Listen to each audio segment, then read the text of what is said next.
Prepositions can be tricky. So let's talk about a single preposition that can mean a lot of things. Let's talk about the preposition by today.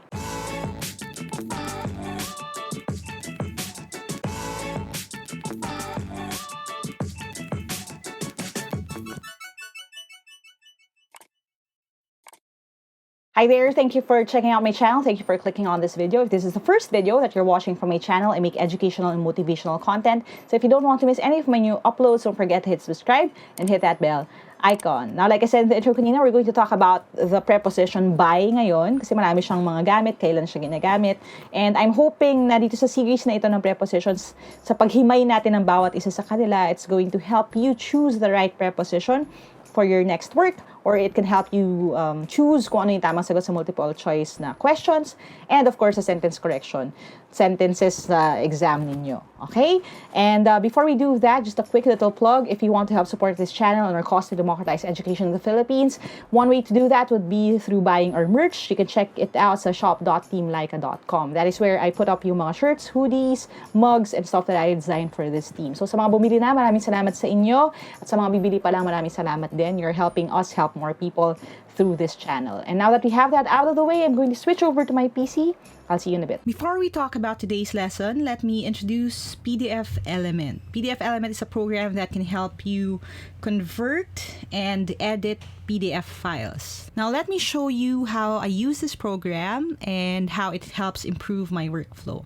Now this is a PDF file of a worksheet that I created for the team. But the only problem is, in this part right here, this was supposed to be 16. So using PDF Element Pro, I don't need to retype the entire thing. I can use the text function to correct this. Again, this is a PDF file, okay? And normally, that's not something that you would be able to do, especially if it's already saved as a PDF.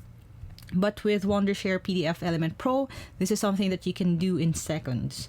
You can also fill in the information right here if you want to type your name instead of having it in this ugly blank, or if you don't want to handwrite the entire thing, you can just type your name. You can also turn the document into a form, and this is really helpful, especially for the teachers out there who would want their students to have a place to fill in the information. You can put a text box right here just to make it easier for them to fill it in. For teachers specifically, the text box function, if you turn this into form, is really helpful because once you save this as a PDF file, this is going to help your students to fill in the information on the blanks that you provided, and it'll be easier for them to save the document too. So once it's time for them to hand it back in, you will have it in printed letters instead of their handwriting. So they wouldn't have to answer it and then take a picture of it and forward it to you. So again, this is one of the perks of this program. You can also save this as different file types. You can export it as a Word document, an Excel document, a PowerPoint presentation, or an EPUB. Now, if you want to try it out for yourself, there will be a link in the description box and in the top comments of this video. You can download the software for free, try it out, and see what you can do with the wonders of PDF Element Pro. Alright, so sa lesson na ito, pag-usapan natin yung preposition na by, and we're not just going to talk about yung gamit niya as preposition ng location or ng time. Lahat ng mga posibleng gamit sa kanya, itatry ko na isama sa video na ito. Okay? Now, dito muna tayo sa preposition ng location. There are two uses sa by when it comes to location. If we have a house like this, one of the things na pwedeng maging ibig sabihin ng by in reference dun sa house is that it is near or beside. So, kapag sinabi natin na may sentence tayo ng ganito, he lived in a house blank the sea, we will say by if yung sea is katabi niya.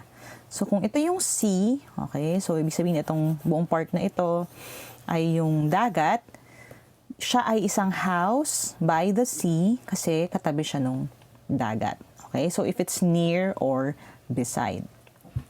Another na gamit pagdating sa location would be if you move past something. Okay? So again, kailangan may movement. Okay? May direction, merong paggalaw or pagkilos. If you're running, walking, traveling, basta any form of movement past or lagpas sa isang bagay. So if the sentence is like this, I walk blank his house on my way to the bus station. So again, in reference dun sa house, yung tao, nagwo-walk daw siya by kung, kunyari, ang path nung kanyang paglalakad ay sa gilid nung house. So ibig sabihin, ito yung sidewalk or pathway. Nagwo-walk siya by the house on my way to the bus station. So siguro, nandito yung bus station, nagwo-walk siya by the house or sa gilid past dun sa house. Okay? So, dun na sinasabi yung mga phrasal verbs natin, mga drive-by, di ba? If you drove by a place, you drove by a park or drove by someone else's house, ibig sabihin nun, again, dumaan ka. Okay? You move past. Hindi through, hindi ka papasok, you just pass by. Okay? Kaya rin yung term na ginagamit natin, di ba? Mga passers-by or passer-by, ibig sabihin tao na naglalakad dun sa palagpas ng area na yon. Okay? So again, it's a movement past. Yun yung dalawang gamit pagdating sa reference sa location.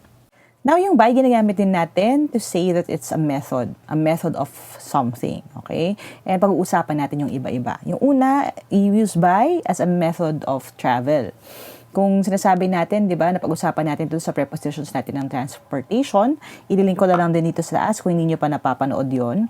Ang preposition of transportation na by, ibig sabihin, it's by sea, by land, by air, or by car, by bus. Ibig sabihin, you are traveling using that method. Okay, so if it's a method of travel, for example, I go to work blank bus, you could say I go to work by bus. Now, bakit hindi on a bus? Di ba usapan natin noon, pag bus, you can walk around, so it's on. Well, yes, but dahil hindi ko naman sinabi na I go to work on a bus, okay, walang A eh. So you say I go to work by bus. Again, it's the method or form of travel. By land, by sea, by bus, by plane. Okay? So, pwede rin siya. Basta walang nakasingit na article dito, you can use by. Now, you can also use by sa method of communication. So, a sentence like this, sabi, let me try to reach him blank phone. Ibig sabihin, gusto mo siyang maabot or gusto mo siyang makausap gamit yung iyong phone. So, let me try to reach him by phone.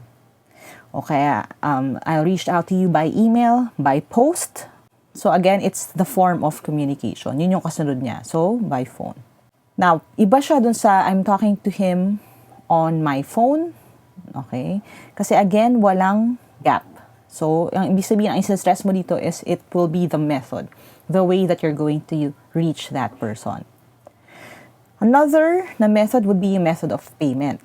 So, for example, if you say, I'll pay by check, ibig sabihin, ang gagamitin kong method of payment is yung cheque. Okay? Now, a quick side note here would be, you could say by check, by credit, by credit card, by debit card, any form of payment you can use except by cash. Kapag cash, hindi mo na siya gagamitan ng by. You can just say, I'll pay using cash, o kaya, I'll pay in cash, pero you don't say, I'll pay by cash. Okay? Yun lang yung very important na note here. Hindi natin gagamitin kapag cash yung pinag-uusapan. You can say, I'll pay in cash na lang. Now, dito na tayo sa time. Di ba? Akala natin, di ba, minsan, by is very simple, it's just one word. Pero again, marami siyang rules na ganito. And when it comes to prepositions, you just need to master them, be familiar with them. At common naman, na lalo na kapag spoken language na nagkakamali sa prepositions. Pero we're all about improving ourselves. At yun yung goal natin. Now, sa time, ang by, ginagamit natin if it's not later than a prescribed time or date. Ano ibig sabihin nun? Hindi ibig sabihin niya yung mismong oras or araw na yon. We're talking about yung reference niya na gusto mong sabihin na hindi ka pwedeng maging late sa time na to. If you have a sentence like, we must leave blank 1 p.m., you're not going to use at, which is, again, something that you can use din. Kung ang gusto mong i-stress is that, hindi tayo pwedeng malate. Okay? Parang sinasabi mo sa kanya na kailangan makaalis tayo, ang pinaka-late ng time is 1 p.m. If you say, we must leave by 1 p.m., ang gusto mong sabihin, again, hindi ka pwedeng 1:01, hindi pwedeng 1:02, you must leave by 1 p.m.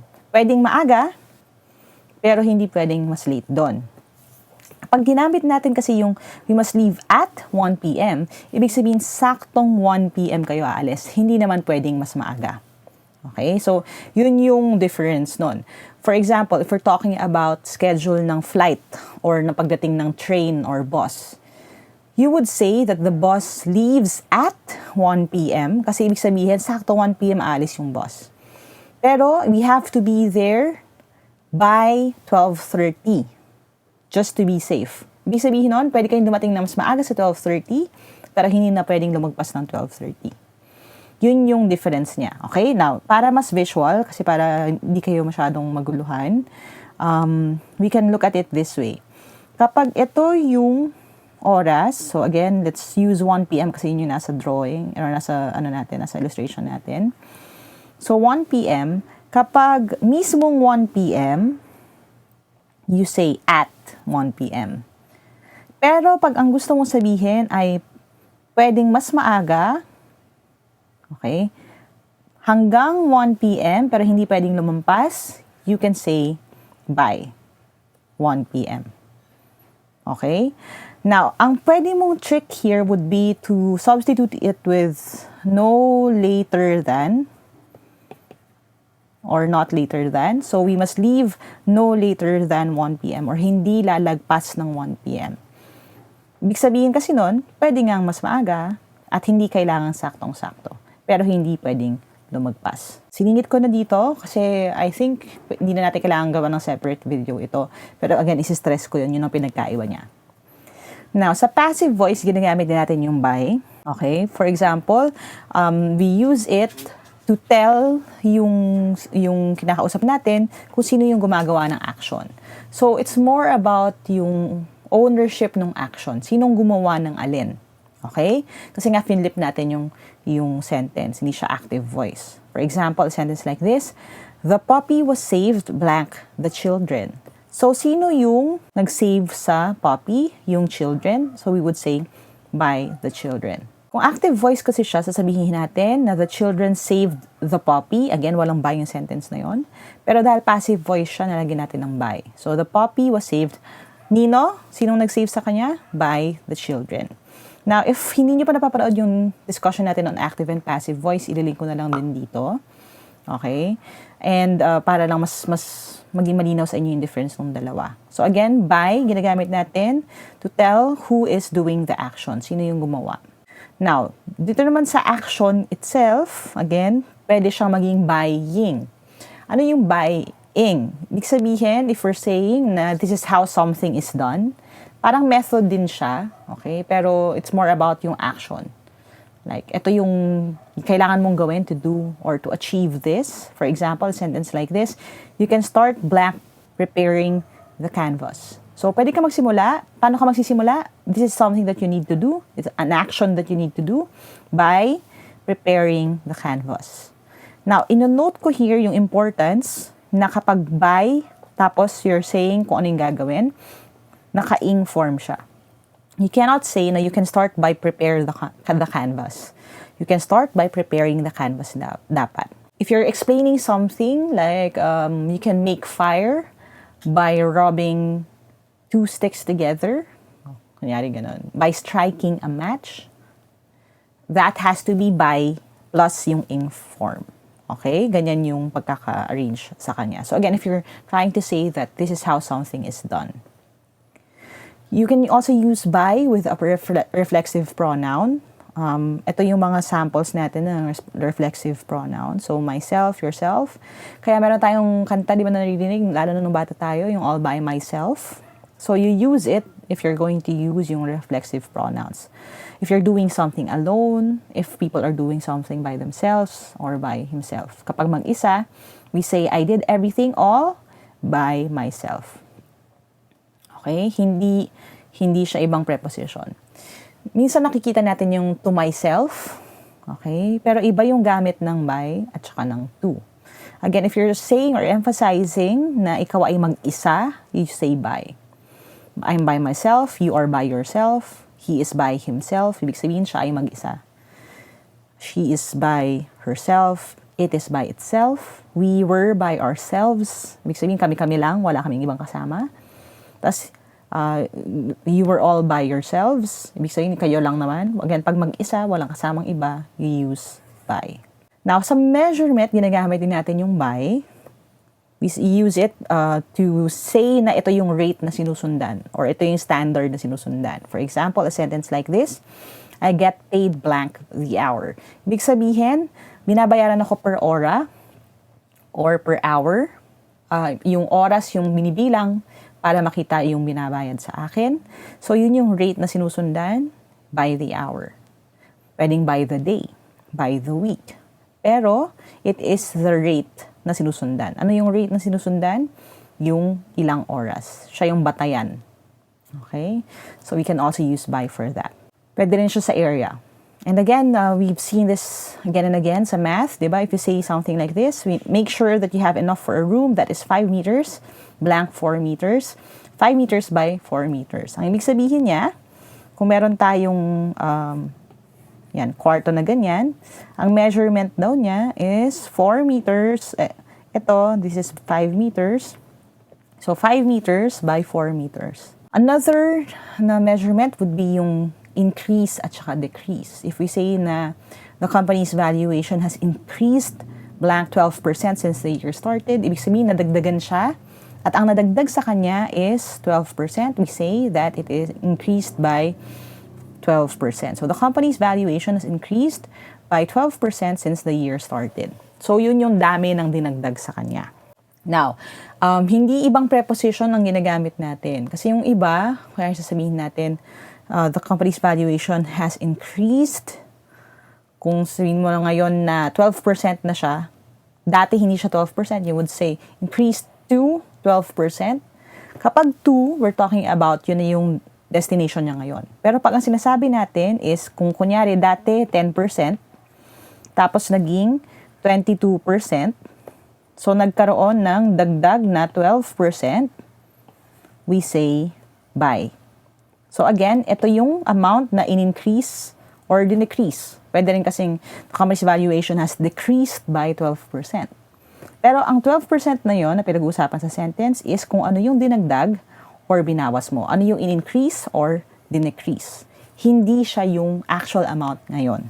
Now, kapag author or creator din, much like yung, siguro yung definition din natin when it comes to the passive voice, no? Yung kung sino yung gumawa or sino yung may-ari, we use by to say kung sino ang gumawa, who created, wrote, or composed something. Country songs by Taylor Swift. So, kung sino yung gumawa. For example, this piece is by dad for mom. Okay, nagmamadali kasi siya. So, pwedeng sabihin natin kung may composition yung dad niya. It was made by or composed by dad for mom. Okay? So, again, pag kung sino yung gumawa, nagsulat, nag-compose, you say by. Now, quick quiz tayo. Okay, sa preposition ng by. And ito yung instruction before I show you the quiz. May mga hinighlight ako ng mga prepositions dun sa paragraph, and I want you to decide whether papalitan mo sila ng by o hindi. Okay? So again, you'll think, do I keep it like it is now? Hindi ko siya babaguhin or gagawin ko siyang by? Yun yung quiz natin ngayon. Okay? And if you're ready with your pen and paper, your timer starts now.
Alright, let's see how you did.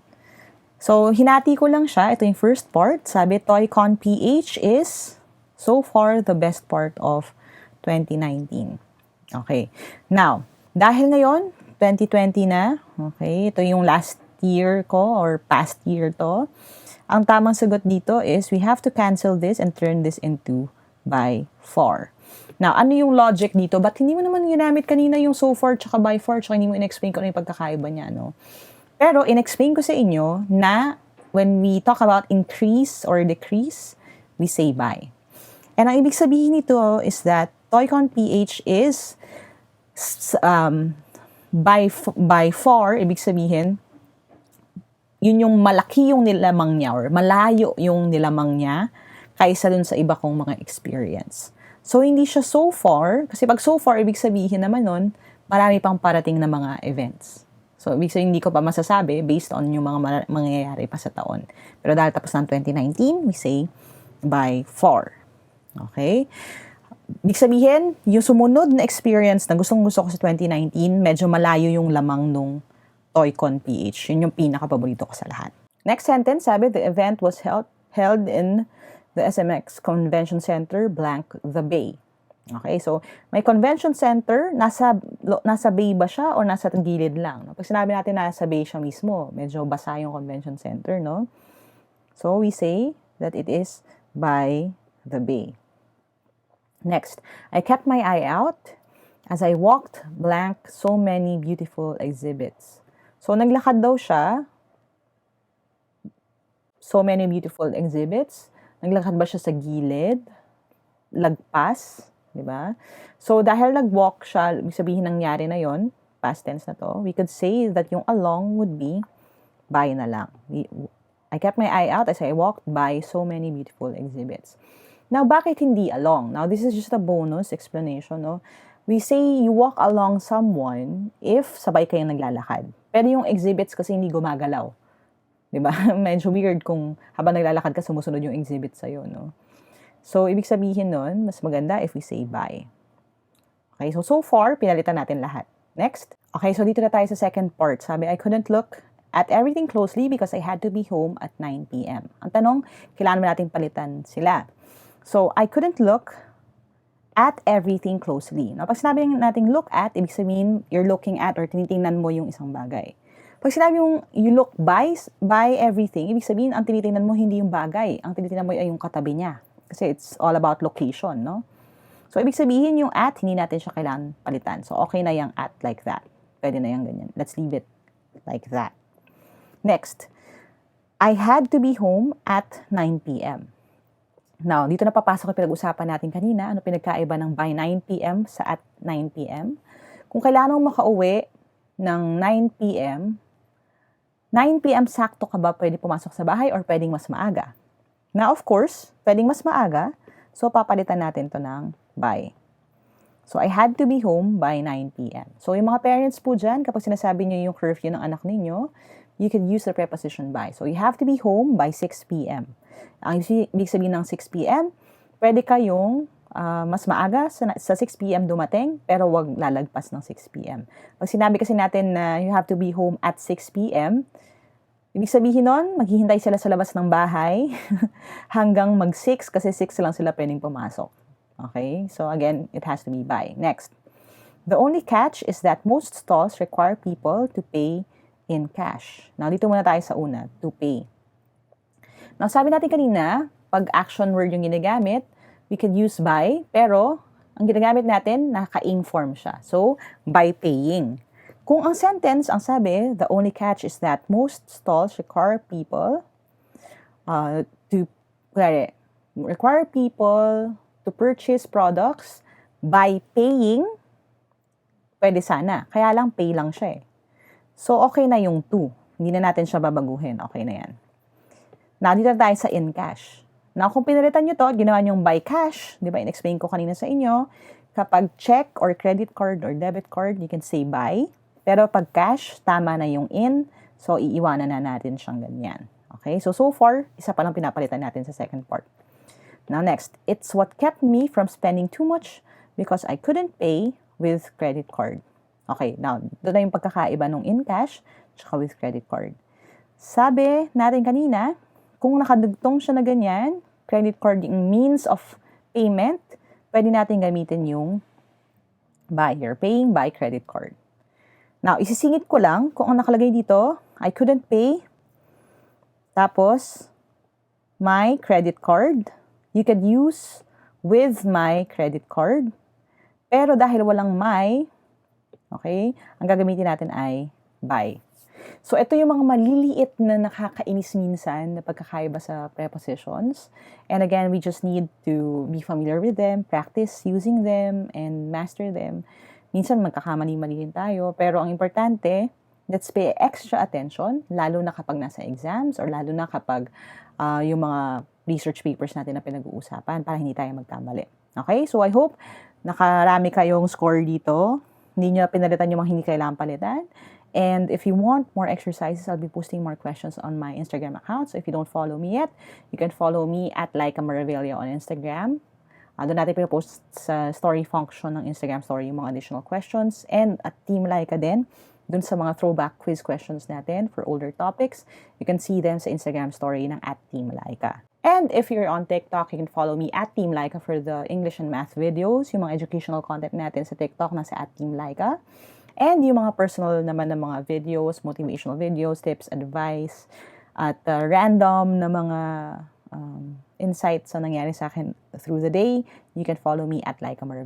Okay? See you guys online. Alright, I hope you learned something today. If you did, click thumbs up. Make sure that you share this video with your friends lalo na kung exam din sila. That way, mas marami tayong matutulungan. And as always, if you want to reach out to me directly, get the reviewers that I made, join the online or live review events, or watch out yung mga para doon sa mga announcements natin ng mga webinars and other bonus features that we have dito sa team nito, you can go to www.facebook.com/teamlyqa for more information. Subscribe na if you haven't yet. Marami pa tayong mapag-uusapan soon. Iba pang mga prepositions, iba pang mga grammar rules. Kaya hit that bell icon para hindi nyo ma-miss yung mga susunod pang lessons. And as you always see sa channel na to, never stop learning. Adja, kaya niyan. I'll see you in my next video and bye for now.